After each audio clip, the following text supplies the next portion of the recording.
Hi! In this REAPER video, I will show you some important steps to keep your project's files organized by creating a few folders. Once you go over these steps, you won't have to worry about this anymore or every time that you create a new project. Also, bear in mind that this is a very detailed video in which I go over all the steps and reason why I'm doing each of those. So instead, if you want to skip the detailed part, you can go to the end of this video and there will be a shorter non-narrated video in which I just show the steps of what to do, and it will take just a matter of a couple of minutes if you want to do that too. So assuming that you know how to create a new track on REAPER or how to upload files, I'm gonna open REAPER.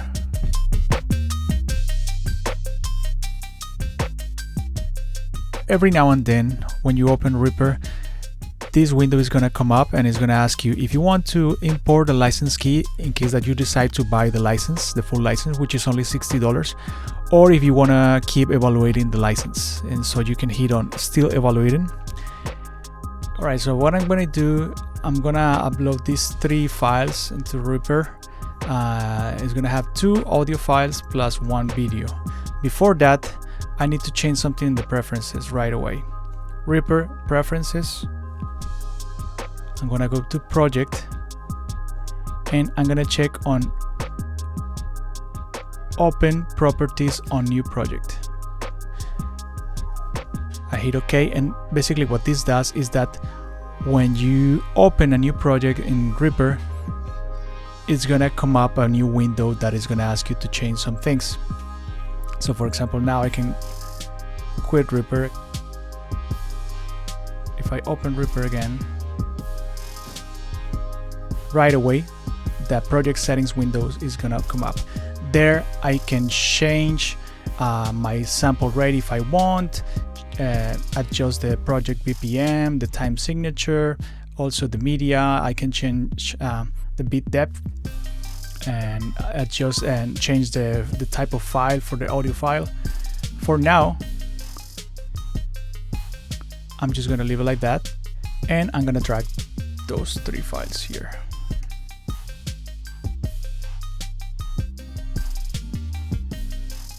So now if I hit play,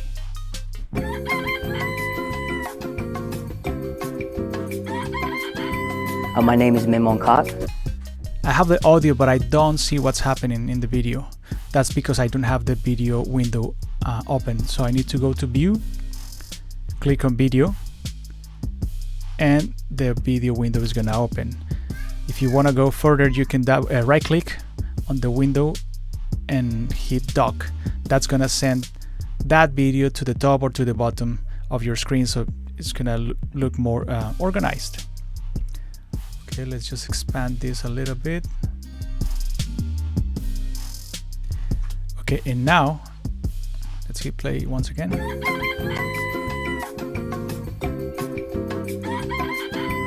My name is Memon Kak. My major is filmmaking. Okay, now I can see the video and I can hear also what's happening. So I have a music track and also sound effects and the video. For this video, particularly for this tutorial, the video on this project might look a little bit glitchy, but this is because I'm running this video through Splashtop, which is a remote service app, and also because of my screen capture that I'm using for recording this video. But if you work on video on your computer, it should be totally fine. Okay, now if you see here these 3 tracks, as soon as I uploaded these 3 tracks into the REAPER project, that created 2 new tracks on the desktop, which are called REAPERs. These REAPERs basically are the PIX files, which contain only the image of the waveform of each audio file. So can you imagine if you, for example, upload 15, 20, 30 tracks, that's gonna be uploaded here on the desktop. So we definitely don't want that because it's gonna look a little bit messy. So one of the advantages or disadvantages, depending on your point of view, is that REAPER is very customizable. So you can pretty much create your own settings, preferences, paths, and so on. So it really gives you that freedom for saving preferences as if you were working from a different DAW like Logic Pro or Ableton, etc. But unfortunately, when you install Reaper in your computer, the software doesn't know yet how you want to keep track of, you know, the files that are contained in the project. So by default, when you save or create a project, it will save everything that is inside the project on a big general file or folder called Reaper Media, or if you save it on the desktop, as you can see here, that's what's happening. So we definitely don't want that, because that wouldn't be a problem if you're working on a project with a couple of media items. But I think that in your case, you will end up with many tracks, 30 plus tracks.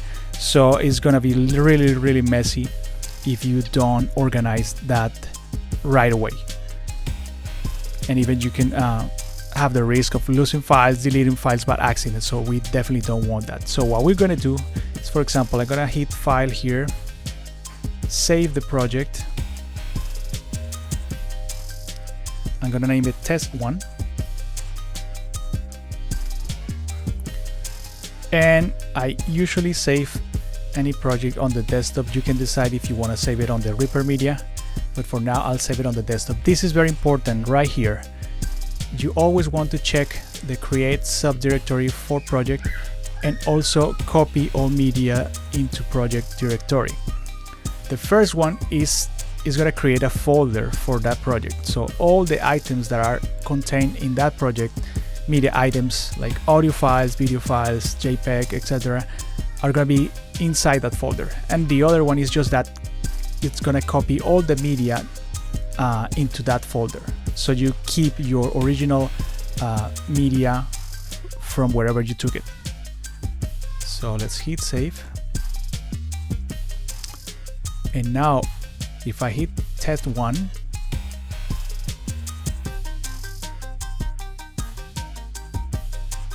now I have all the files that are contained into that project. So I have the AIF file, the MP3, and the video file, plus the repics 1, 2, and 3, plus the Reaper file, the one that you use to open the project.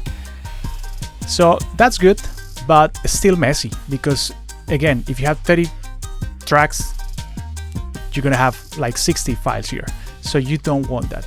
So what we want to do is we want to go first to our project settings, and we want to go to the media and create a new folder for that path. So here under path to save media files, we're gonna create a new folder that can be named whichever you want. You can use audio or you can use media.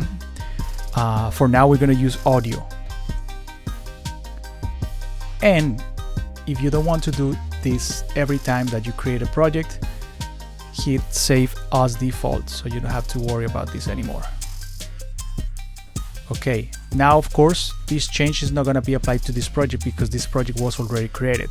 So I'm gonna save this as, and I'm gonna create a new project or new version of this project, and this is gonna be named Test2. Again, click and click, save it on the desktop, and hit save.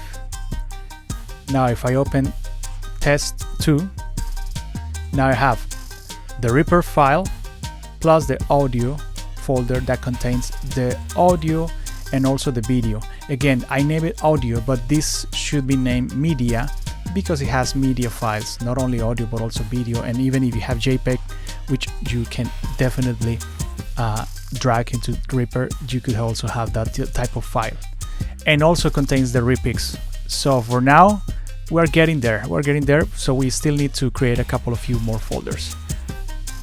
So again, if I don't want to see the repics inside the audio folder, I can create an extra folder for that. So I go to Reaper, Preferences. I'm going to go to Media, click on it, and then we're gonna look for the option that says Put new pick files in pics.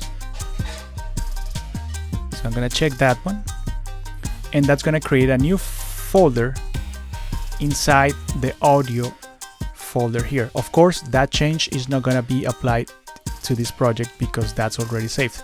So once again, I'm gonna create a new version of that project. It's gonna be named test3.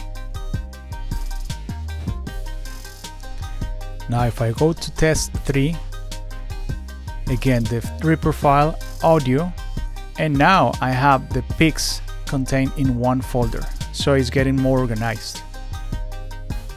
Okay, now let's say that I want to save this version of the project. So I can go here to File and Save Project, and this is what happens. Now Reaper create a backup. So this BAK stands for backup, which is a backup version of the project. So basically it's going to contain any old versions of that project. So this one is going to contain the most updated version, and this one the older version of that project. Now if you want, for example, to save multiple versions of that, so you can always go back and go to a specific time when you, for example, didn't have this track or anything, you can also create multiple files into that folder. So we're gonna go to Reaper, Preferences, and under Project, we're gonna check the option that says Keep Multiple Versions right here. Hit OK. And now if I, for example, hit save once again to this project,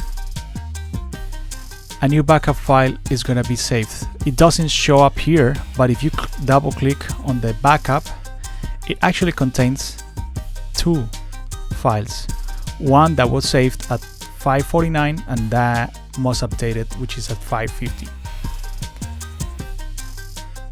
Now, as every DAW nowadays, you also can have autosave version, just in case for some reason you forgot to save. Reaper will save it for you. So if you want that, I'm gonna go to Reaper, Preferences, and again on the project, I can click Keep Multiple Versions, and I can say, for example, let's just put 1 minute here. So every minute one new version is going to be saved.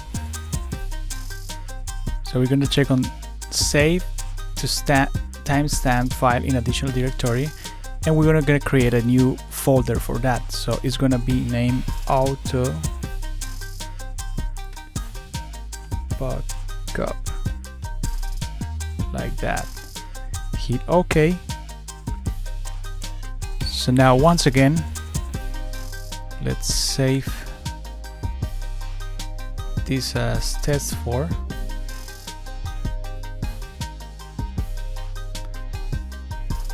So now if I open test4, now you can see here the audio file, the audio folder that contains the audio files, the pics folder that contains only the repics files, the auto backup that was generated every minute, and the Reaper file. And of course, if I want to save this, whatever change that I did, I go to File, Save Project, and there should be a new backup file. Alright, so finally we have our Reaper project ready to run.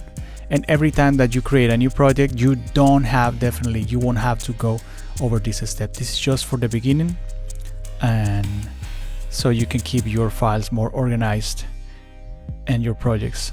Now, as I said in the beginning, if you want to see the faster version of this video with only the steps, and so if you want to just follow along with the steps, here it goes. See you in the next video.